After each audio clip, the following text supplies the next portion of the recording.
Hey guys, I wanted to talk quickly today about getting construction contracts and estimates in writing. If you're doing a renovation or if you're planning a build, it's very important to try and get as much detail out of every quote you get from a contractor and as much detail in any of the contracts that you sign about the work to be done. You might think to yourself, I'm not a construction expert.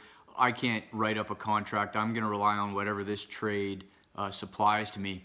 But to put it in simpler terms, if you're going to visualize your project and you know what kind of materials you want in there, you know what type of construction techniques, you know the general quality, you know the amount of completion you want to see, you know the cleanliness you want to see, you should document all of these things, because there could be things that you're assuming are going to be done that trade isn't assuming is going to be done, and these can be very honest mistakes that can lead to big problems. I'll just use a simple example.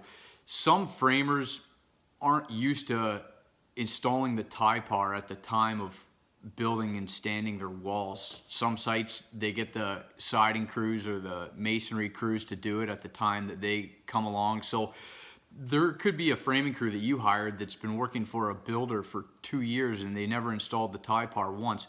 They come to your site, they give you a price per square foot on a framing job.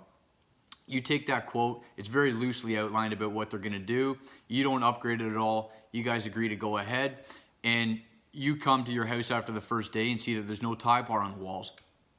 If you're gonna get mad at that framer, both parties are in a bit of an error here, because there was nothing in writing, and there's gonna be troubles when it comes down to trying to backtrack on what the expectations were versus what were received, how deficiencies are going to be dealt with, and what's going to happen in terms of the pay. So one thing I would say simply, guys, is if you don't feel comfortable writing a construction contract, just think of this in the terms of, you wouldn't go to the grocery store, or at least I know myself, if I go to the grocery store without a checklist, I normally don't come back with everything that I thought I was going to get.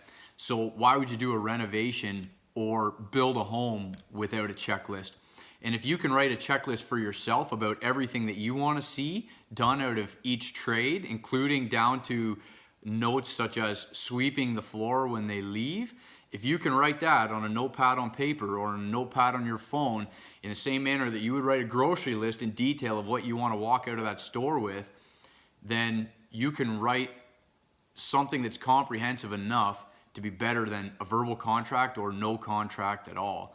So what I would say, guys, is just start writing down everything that you want to see, and you're on your way to having something that's going to keep everything in line. And don't forget to consider when people are going to get paid, when the job is supposed to get done, if any holdbacks are going to be held, and how deficiencies will be dealt with.